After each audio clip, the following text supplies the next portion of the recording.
ये voter ID का जो बखेड़ा है ये अभी शुरू हुआ है पिछले 2-3 हफ्तों से। एक बात समझने की है, वोटर आईडी कौन बनाता है?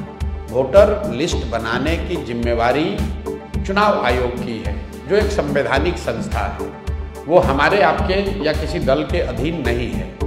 हर साल उनका काम है कि जब भी चुनाव हो तो एक संशोधित वोटर लिस्ट बने, उसकी शुद्धता, उसकी स्वच्छता बनाए रखना चुनाव आयोग का काम है। अभी 1.5 वर्ष पहले बिहार में चुनाव हुआ, पूरे देश में चुनाव हुआ।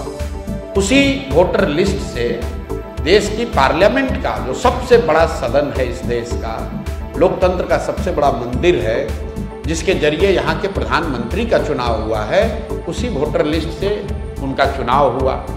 अब आप बता रहे हैं कि वो वोटर लिस्ट फर्जी है, तो क्या चुनाव आयोग ये स्वीकार करने को तैयार है कि जो पार्लियामेंट का चुनाव हुआ जिसमें मोदी जी प्रधानमंत्री बने, वो वोटर लिस्ट सही नहीं था? क्या वो फर्जी लोगों के वोट से बने?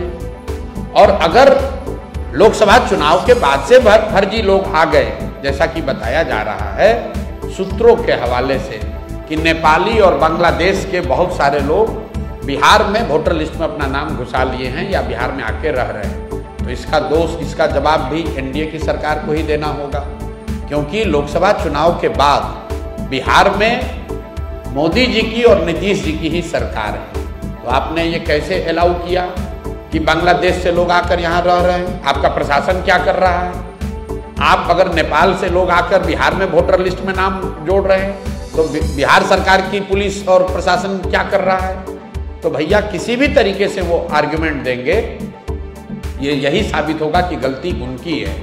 ये पूरा बखेड़ा इसलिए खड़ा किया गया है कि एनडीए को, सत्तारूढ़ दल को ये डर सता रहा है कि 30-35 बरस के बाद बिहार में लोगों को एक नया रास्ता दिख गया है, और खासकर उन लोगों को जो प्रवासी मजदूर हैं, जो गरीब हैं, जो इस व्यवस्था से के मारे हुए लोग हैं, जिनको इस व्यवस्था और इस भ्रष्टाचार से की वजह से जिनका जीना दूभर है, जो जानते हैं वो कभी भाजपा को, लालू को वोट नहीं देना चाहते हैं, और लेकिन मजबूरी में देना पड़ता था, उनके सामने एक जनसुराज का नया रास्ता, नया विकल्प मिल गया है। तो अब भाजपा वाले, एनडीए वाले कोशिश कर रहे हैं कि इस तरह के युवा, इस तरह के प्रवासी मजदूर या समाज के वो वर्ग जो भाजपा एनडीए के खिलाफ वोट देने वाले हैं, उनको वोटर लिस्ट के शुद्धता के नाम पर उनको परेशान किया जाए और जहां तक हो सके उसका नाम काटा जाए।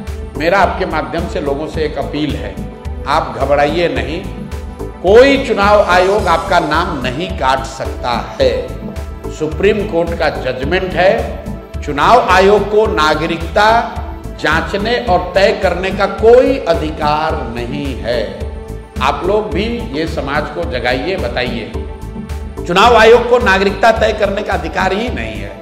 वो सिर्फ ये कह सकते हैं कि आप वो डॉक्यूमेंट लाइए जिससे कि वोटर लिस्ट में आपका नाम ऐड किया जा सके।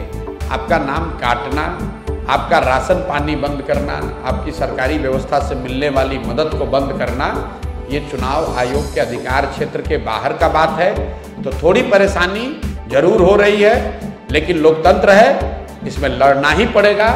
लड़कर लोगों को अपना हक लेना पड़ेगा, और वोट का अधिकार सबसे बड़ा अधिकार है, इसको किसी को नहीं छोड़ना है।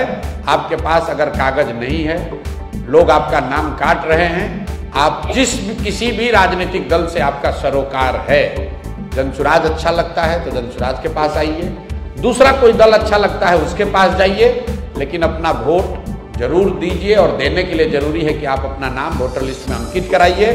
अगर आपकी पूरी क्षमता नहीं है तो जो राजनीतिक दल हैं वो आपकी आवाज़ बनेंगे, आपकी मदद करेंगे। बिहार का हर शहरी, हर नागरिक, उसकी जिम्मेवारी है कि वोटर लिस्ट में उसका नाम रहे, वो वोट करे, ताकि बिहार में लोकतंत्र को जिंदा रखा जाए। और जो भाजपा और एनडीए के लोग चुनाव आयोग के जरिए पिछले दरवाजे से जीत हासिल करना चाहते हैं, उनके मंसूबों को कामयाब नहीं होने दिया जाए। Thank you so much for watching this video. Don't forget to like, comment, share, and subscribe.